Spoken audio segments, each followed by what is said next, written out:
Pues después de todo lo que está pasando, con estos ejemplos recientes, qué bueno que ya se acordaron que hay que respetar las leyes y la Constitución.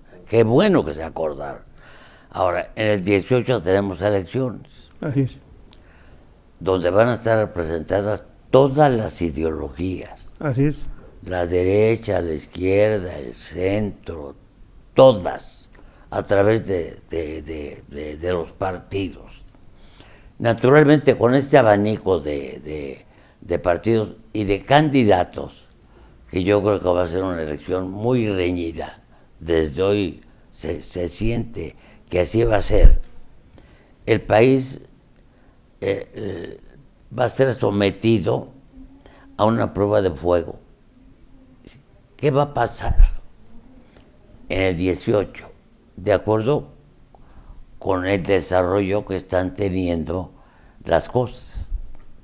Bueno, recuerde que en nuestro país, lo dice la historia, aunque estamos condenados muchas veces a repetirla, somos un país pacífico, pero cuando se trata de violencia, somos extremadamente violentos. La Constitución la Revolución Mexicana es una muestra de ello. O sea, aquí todavía, y pudiera ser que me equivoque, y ojalá no lo sea, no hay enconos como lo hay en otros países. O sea, luchas fratricidas entre grupos por diferencias étnicas, religiosas, etcétera, etcétera. Eso afortunadamente no lo hay. O sea, todos podemos accesar a lo que podemos y queremos accesar.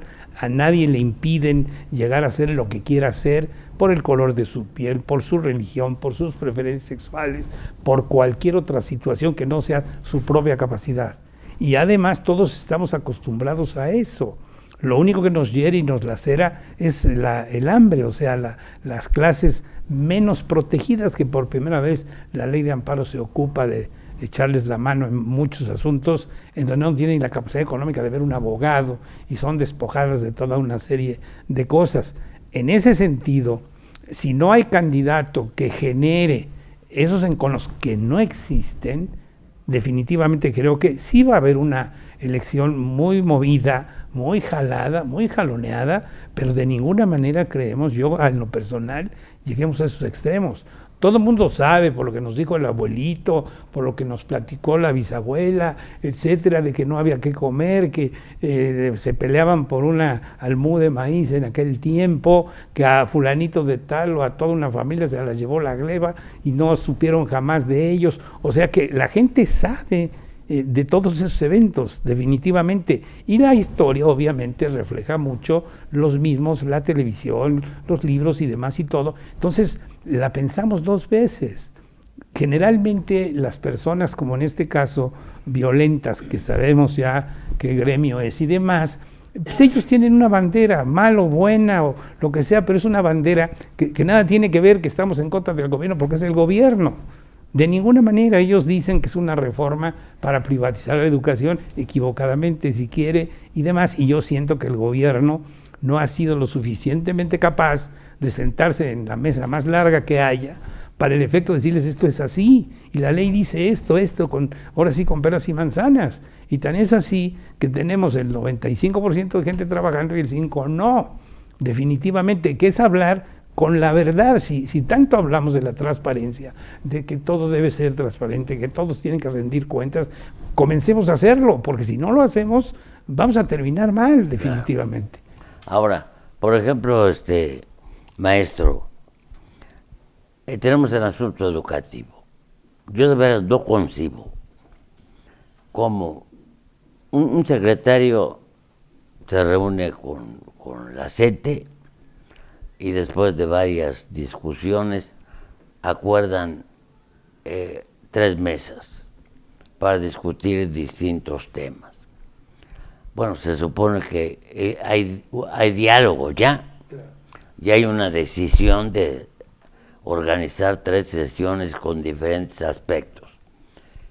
Como una de las partes que se sienta a hacer ese diálogo lanza a sus huestes a invadir carreteras, atacar comercios, golpear a gente respetando y vulnerando los derechos humanos de gente que no tiene nada que ver en el asunto, pero que además somos parte del pueblo, que merecemos respeto. Así es. Yo no concibo que, ¿cómo puede haber diálogo si por un lado usted está en una mesa y por otro está cometiendo desmanes? El tema, don Enrique, de la colisión de derechos humanos, cuando está aquí incidiendo el derecho humano de los maestros a su protesta contra los derechos humanos de los terceros a su libre tránsito, ¿no?, a poder acudir a su trabajo a tiempo, etcétera, es un tema bastante complejo. Todos los derechos colisionan entre sí. Es bastante complejo definir la línea de en qué momento está beneficiando o perjudicando más ese derecho al otro o viceversa, ¿no? Es un caso que se debe de estudiar con las particularidades de cada asunto en concreto, pero sí, considero que en este tema, a mí me llama mucho la atención sobre todo que los maestros lo que piden es echar abajo una reforma completamente educativa. Una reforma que fue discutida, aprobada, y que durante ellos mismos tuvieron a sus personas, a sus dirigentes, discutiéndola y en las mesas de trabajo durante 3 años, mientras se discutía cuáles iban a ser los términos de la reforma.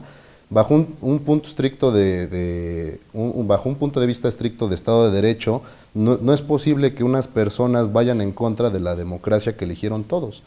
Aquí, en dado caso, sería una cuestión de analizar entonces qué está mal en nuestro sistema democrático, que estamos dejando fuera a ciertas personas para que intervengan en la deliberación, no ir en contra de o chocar de frente, porque suceden todos estos fenómenos que nos perjudican a todos.